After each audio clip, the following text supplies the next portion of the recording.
Hi, Bev. Okay, this is my first guest on Blessings Journal, and it's really exciting because it's quite organic. Bev had no idea about everything today, so we're just going to sweep her off her feet and just get to know her. My name is Blessing. What don't you just love about life? Life is about enjoying, living, fun, traveling, lifestyle, fashion, food. That is why I have Blessings Journal. And my name is Beverley Chiamaka. Great. And we have something in common, really, but we're not going to let that out of the bag. Anyway, Bev, you are Nigerian. So what exactly about being a Nigerian excites you so much? Our energy. Energy. Our energy. When Nigerians in the room, you know, like there's no way you can't hide us. Our energy, our music, the fact that we love ourselves. Like we love ourselves, and we see ourselves as like, if there was a capital of Africa, we do see ourselves as that. Even though we're probably not. There's amazing countries in Africa, but we just I don't know. We're We just there. We're just there, especially around the world when it comes to music as well. Definitely Afrobeat has Nigeria has a huge impact in that. And I feel like you feel so happy being associated with Nigerians. You've been here all your life, and is it because of just the energy, the Afrobeat, so you don't feel left out? That's why you do all of that? I think because truly I know that's where home is. You know, I think being here is, you can, or for me, I can never truly call it home, even though I've been here, like you said, all my life. I think at the end of the day, regardless of how I sound, if I go to Nigeria and I'm home with my family, that's where I feel the most at home. That's where, like, I can dress the way I dress. Do you think I don't get asked questions, dumb questions, you know what I mean, about hair, about body, about food, about you know what I mean, those sort of things. Everything is home, language is home. That's why but with here everything is you're teaching somebody in there, but it's not a bad thing, it's just that's the environment we live in. Good. Beverly, we don't know about this, but Bev, can you just say something in Igbo? She's Nigerian, but her tribe is Igbo, so could you just say something in Igbo language? Kedu, Beverley Chiamaka. That's so basic. It's very basic. Listen, I need to learn. That's actually the thing. I need to learn. Okay, that's so I'm just going to say something in Igbo because I feel like you understand Igbo language and you can't speak fluently. No. So that's two different things entirely. And that's very good because if you understand and you can't speak, which means you're making a progress, isn't it? Okay, so I'm going to say something. Banyo kwahu. Turn off the lights. Oh my gosh, you got it! Oh my gosh, Beverly, high five please. Okay, so I'm gonna say something else. Let's see. Jebutara makpa kamnyegego. I'm gonna get my bag so I can give you. Girl, you good on this. You good, bro. You're good. Because you know your mom will always ask you to go bring her back, so you Beverly like money. Anyway, let's. Beverly has a lot going on for her. She's successful and she's a successful podcaster. I must say that, if I do say so myself.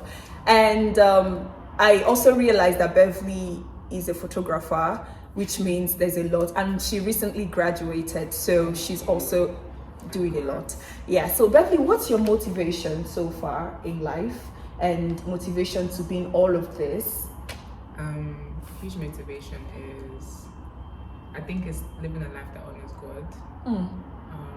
Really trying to be an example, and also my mother, of course. My mother is the biggest thing in my life, and that's really it. Like, there's two major things, honestly. Just living a life, like understanding that everything I do is important. Not just for myself, but for the people around me, from like my family, my friends, like my whole, let's say, territory of influence. So if I'm doing something that is coming from the heart, that's honoring God, then it's gonna touch people. There's no way it doesn't. There's no way it can't. You know what I mean? And I have impact as well, positive impact. And then just my mom as well. My mom is everything. She's done everything for me. So living a life that can just be an example of just what it means to love as well. Love a child. Like, I think, I don't know, I just know that at the end of, let's say, my life or something, it's just gonna be a story. It's gonna be a story to tell, I know for sure. And I look forward to it because I think now I'm at this age, I know that I'm basically writing it as well. I mean, before I don't think I was writing it because I was just young. I wasn't really thinking. I was just living, and then I look back and I'm just like, wow, okay. So this is where it's going. Like this is what everything's been building up to. Like now it's like, okay, I'm in control now. It makes sense. Yeah, now everything makes sense. It's like you've got to this point, and it's like everything makes sense. It has it open. And yeah, I'm just writing my own story, and it's exciting to know what's gonna happen. It's exciting to know that like the world is gonna see something one day, definitely, that they don't know. Have you been like this all your life? Like you just feel like, yeah, I keep planning things and it has to work out like that? I don't think so. I mean, okay, I think there's an aspect of me that has been like that. I've always been ambitious. I think the time where it really clicked for me was probably, let's say from 2021. Yeah, from like 2021, like after my second year of university, I took a year out. And when you're in school, you just continually like go to school. There's nothing else. It's just school next year. It's very predictable life. And then I think when I took the year out, it was like the one time I'm just home. I'm the only child as well, so I'm just home.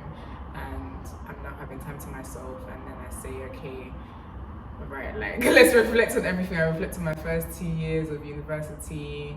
I reflect on a lot of things, childhood. Like I'm home now, so I'm looking at old school books, I'm looking at photos of when I was a child, I'm looking at everything, and I'm just like, wow, okay, I need to really just I would say it was like rediscovery sort of phase. I think everyone goes through that, definitely. Like you kind of have to go through where you rediscover yourself before you get to this point, because I wouldn't be speaking like this if I didn't do that.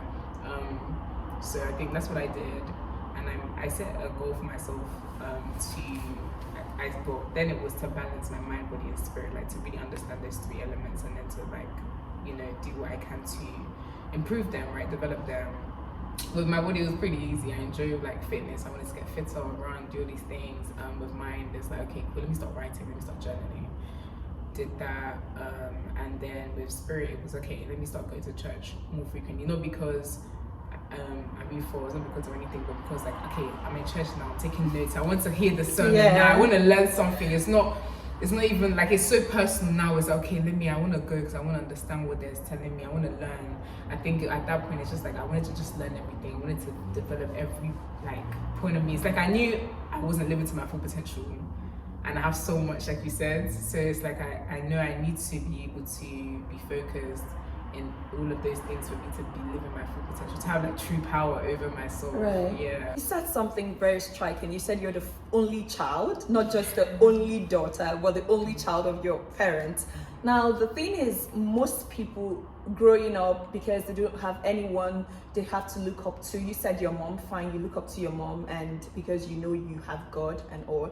But peer pressure, where did that come to play in your life? Because yeah, I think I've asked all the questions. So peer pressure, people don't they influence your decision making, and friends, maybe negative, bad influence or something, owing to the fact that you're a young person, and that's exactly what we see in the world today. Yeah, I would definitely say, I think secondary school peer pressure, like, you know, when I think of peer pressure, I don't even think of it as peer pressure. I don't think someone could pressure me into doing something, not really. But I think influencing me, yes, but just by their actions or just by the environment I'm in. So I would say like one thing I learned is conformity, and that's something I did and something I hated, and it honestly like made me like break down at one point in my second year when I realized that like the people around me and the things I'm doing is not me, you know. And it's comments here and there, like, Beverley, like, I really think, you know, I'm in a room and I'm like someone's like, oh, Beverley, I really think, like, you're gonna do a lot, or like, you know, or like, you're really focusing, and you're really focused, or something like that, just the small things. And then when I'm in that sort of room, I realize, but that's not a good thing. I'm not supposed to be in a room where I'm the only person, or one of the few that is serious about some things in life. Yeah, it makes me too serious. Yeah, like, I'm not, you know, I just have aims and ambitions. Everyone's, you know, playing, everyone's playing, not taking life seriously whatsoever. And I think, you know, now I can say I'm a fun person, but I'm also a serious person. Like, now I can actually say I am a serious person. When it comes to the things I really do want to do, I am serious about it. But I think when you're around people that don't have goals, like set goals and ambitions, then you seem like serious, but not really. When you're around the same people, and you're not even their serious. energy can actually take a toll on you if you're not careful. Oh, 100%, 100%. So I think when it's peer pressure, I don't think people peer pressure me into like doing anything that I wouldn't have wanted to have like maybe done or tried. But I would say influence, definitely.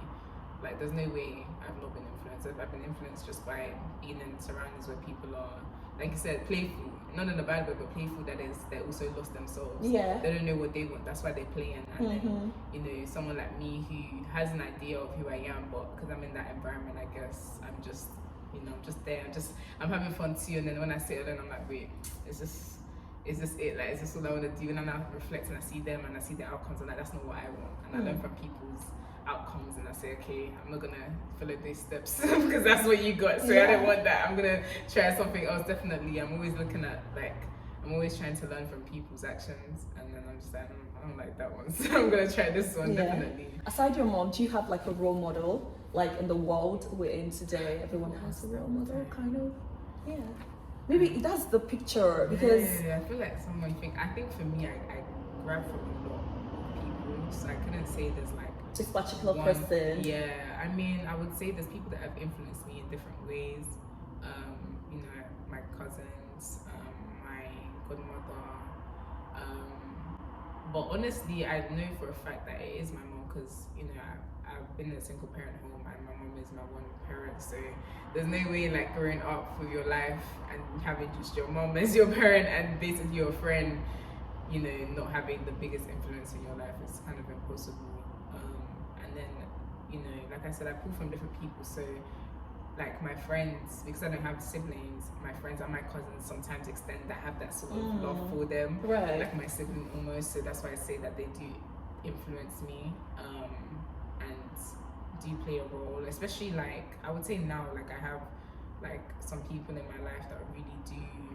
I hold dearly, that really do have influence on me, and I really do want them to be close to me because they are so positive and they don't realize they have the energy. Yes, they have the energy. Even you, like, as well. Definitely. That's why, like, I don't know, I'm somebody that, listen, if I feel happy, like you're making me feel enlightened, then I want to be near you. I will seek to, you know, find things. I don't know to do, like I want to make sure that, okay, we're in the same, I guess, environment somehow. Do you know what I mean? And yeah, I honestly, I couldn't say there's like a celeb that I look and it's just like, wow, everything about them. No, honestly, not. There's different. Because you're just seeing them on social media. Yeah, everything they post there, we get to see. We don't even know their personal life. That's actually what it is. I think, you know, I could say there's artists like, I like their lyrics, or I like their music, or I like artists that their clothes, but they're all very abstract things. I don't know who they are for me to see them as a role model. But I would say that I hope to be a role model. It's not something I would have. You want to said but I think, like I said, living a life that's an example, right? And understanding how when someone younger than you, like you, see you, it's not even about what I say, but if I'm living my life by what I say, then it holds weight, and that's something I love. Like I want to do things so that when I say them, you understand that, listen, it's not, I'm not saying this just because, no, I've been doing this.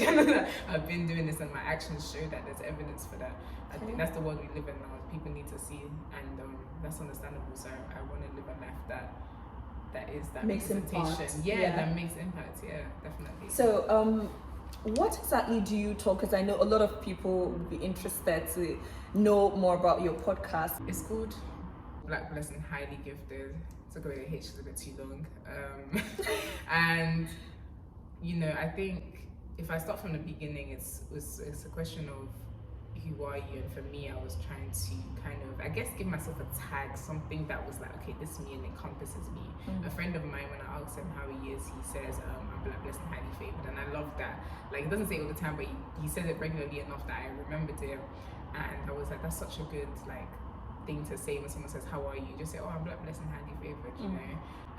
And I like, because he said it, I was like, oh, let me try to say that, but it wasn't rolling off my tongue as much. Then I said, okay, you know, I remember one day, I don't know what rates me, but I was just like, let me just write down things I can do, like I've done, I can do. I was just like listing, like, you know, oh, I can write, I can do this, I can draw, I can, okay. I was just like, damn, like, I'm highly gifted, like, damn, like, this is, like, I can do a lot of things, I can, you know, and and I think because I see all these people say multi-talented, multifaceted, like those are all great things, but for me it's black, blessed, and highly gifted. Like highly gifted because I can do a lot of things, and I think because my academic background is law now, from an outside point of view, someone would assume, okay, like that's it, like they see lawyer life and there's a whole assumption about a lawyer, but for me that's that's like a small area of my life. There's so many different things that I want to do.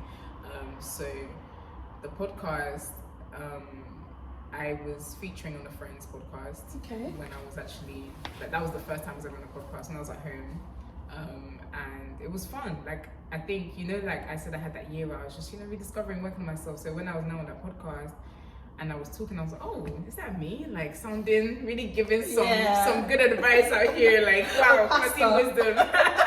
then I was like, okay. Then I came back to uni. Yeah, then I came back to uni, and when I was in uni, it's like you do all this work on yourself and you don't really see it until you're now in an environment where you're around people. And so I'm now back in uni and I'm doing my listen. I came into uni with the mentality I'm gonna shout and show out. I wanted to leave with a bang, but I can't write this down. I said, listen, this is my final year. I'm gonna make the most. And honestly, I did. Like I shocked myself with the things I did. So yes, first semester I'm working, I'm doing all these things. I'm at work, and the Black History Month is coming up. I've been on a podcast and all these things, and then you know, I was like, I mean, I could do one. Like I was like, I could do one myself. Like I would want to do one myself, but then I was like, how would I, you know, do this? Like, I asked my manager actually at work, because it's actually so like blessed. Basically, I was working, and then when I was working, I saw that where I worked, they had a radio station, and I was just like, oh, can we have access to that? She was like, yeah, we do. And I was like, oh, interesting, light bulb.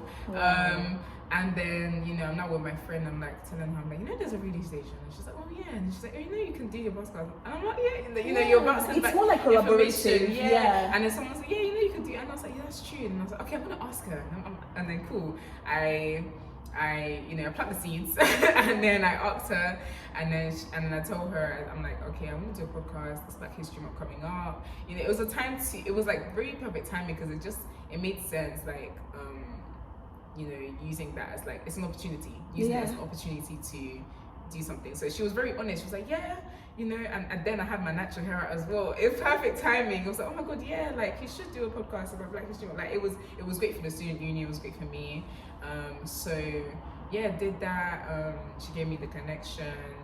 I had a meeting, and I remember that meeting with my friend that day, and like, you know, I think at this point I really knew, like, life is, you have to dress to impress, you have to dress for what you know you want. So I just, you know, how I wanted to come, sat down with his name was James, sat down, we talked, and honestly I thought I was going to like be asking, but even when I went in, I was just talking about the podcast. Like I already had the name, I had the intro, I had the, you know, I had the concept in mind, and I told him everything, and it was a case of him going, like, he was taking notes. He was like, okay, like, yeah, we can make this happen, we can make this happen, I'll get you in touch with Jude, I'll get you. I was like, okay, this is real, like, this is the thing. I feel like the from everything you're saying, you're a very positive person, and you kind of have a way the universe surrounds you with these people who pushes you a notch to get to that level you want. Yeah, because if you're not positive, you wouldn't have even made the move to ask that question. It's really a good one. Talking about your photography skills, are you looking to venture into it, or is something you do for fun? And just because your photography skills are amazing, guys. If you don't follow Beverley on social media, I'm putting down her social media handle, Instagram. Follow her and just go on her Insta story, because she's really not a post person on that feed, but her Insta story is always alive, and I enjoy it a lot. Thank you. You're welcome. You know, one thing I realized is I've actually been doing it a lot. Like my camera roll is full, like it's always full. Yeah, like for a long time, because what I do is I love to walk, and when I go for walks, I love to take photos of just anything that I see that is beautiful, or catches my eye anyways. And then yeah, because it's just beautiful, but sometimes it'll be a pod, like it'll be a puddle, and I'm just like, oh, I've seen it. I'm looking at it differently. Because I think it's for fun, but it's something that I realized that, okay, I could use this for something. Like you know, I think when I started to just put a bit more effort and more consciousness about it when I take going out, and I'm like, I'm not just, you know, pressing it quickly. I'm like, okay, then I should position myself and take this photo properly. I think I realized, okay, I could do something with this.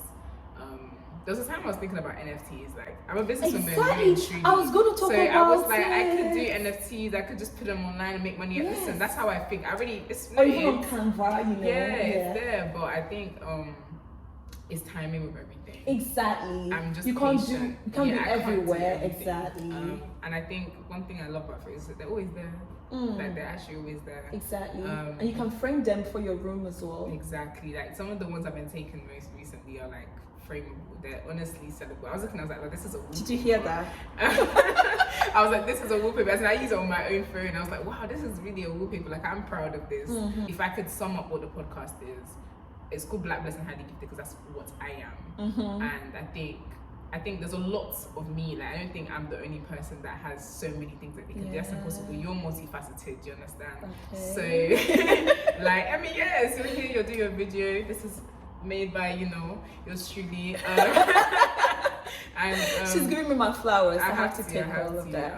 And yeah, there's a lot of people out there. And I think at first I was just like, okay, have a podcast. Honestly, when I first done it, I was like, I just want this to be a platform for other people to come on and just talk, just do their thing, and express themselves. It's not even about me. Honestly, I was just like, let other people come. I've opened this door for myself. I'm creative enough to create it. I think we had that conversation last year. I think November last year, and Beverley was like, we just met for the first time, and we've not even known for like a year or 6 months. It's been just November, and Beverley was like, you need to come on my podcast. The very day we met, she was like, you know so much, I love to be around you, this, that. I was like, okay. And I got to know about her podcast, and that was the day I realized that this young woman here is a star. Like, she's really I'm not saying that because she's here, but I feel like for the fact that she's the first guest on my YouTube channel, it says a lot. Beverley is a star, and she's really young. Sorry to say that, Bev, but she's really young, and she's doing all of this. She knows what she wants. She knows where she's going.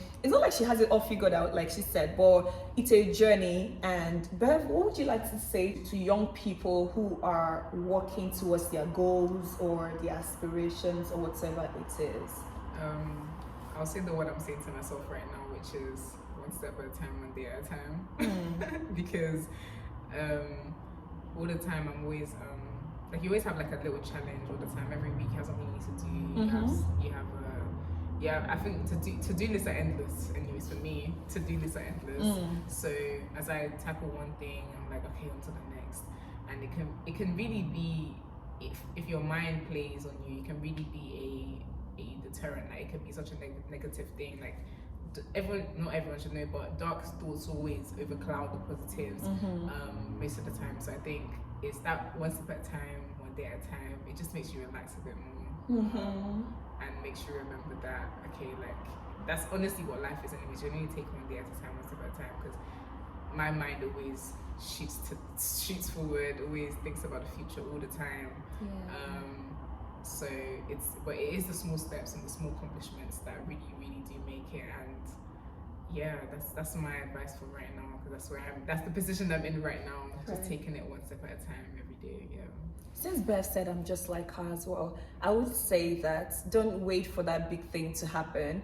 Just celebrate those small wins. I feel like those are the kind of things that compound to bigger things. That's the kind of win we're talking about. Don't wait for that big thing to happen for you to be happy. And while you're on your journey, just be happy. Keep on doing what you're doing, and just be you, and use yourself as your motivation other than you looking to someone else, because comparison is a thief of joy. I know we say that a lot, but that's the truth. Like, if you keep comparing yourself to some other person, you don't even know what they're working on, or you don't even know their struggles. So just keep at your own pace and keep on working on your own pace. That's it.